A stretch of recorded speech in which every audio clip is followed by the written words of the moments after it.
Hinikayat po ni Pangulong Ferdinand Marcos Jr. ang mga kawani ng pamahalaan na magsagawa ng mga pulong sa pamamagitan ng virtual platforms sa halip na bumiyahe sa malalayong lugar. Bahagi po ito ng mga hakbang ng pamahalaan upang makatipid sa enerhiya sa gitna ng krisis sa gitnang silangan. Narito ang balita ni Queseline Catarong.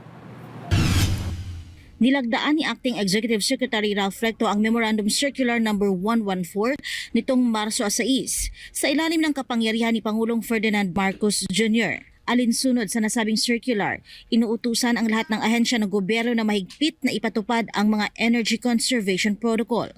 Ito'y bilang parte ng mga hakbang upang makatipid sa enerhiya sa gitna ng krisis sa gitnang silangan.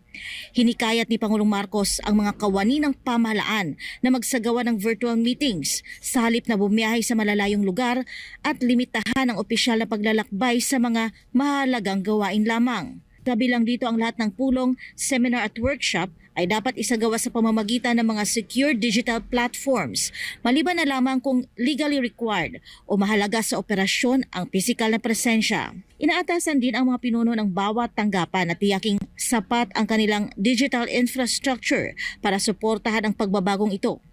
Sakop ng nasabing circular ang lahat ng instrumentalidad ng pambansang pamahalaan, kabilang ang mga government-owned or controlled corporations o GOCCs. Samantala, hinihikayat naman ang mga lokal na pamahalaan o LGUs, mga constitutional body, state universities and colleges at iba pang instrumentalidad ng pamahalaan na magpatupad at magpatibay ng mga hakbang sa pagtitipid ng enerhiya.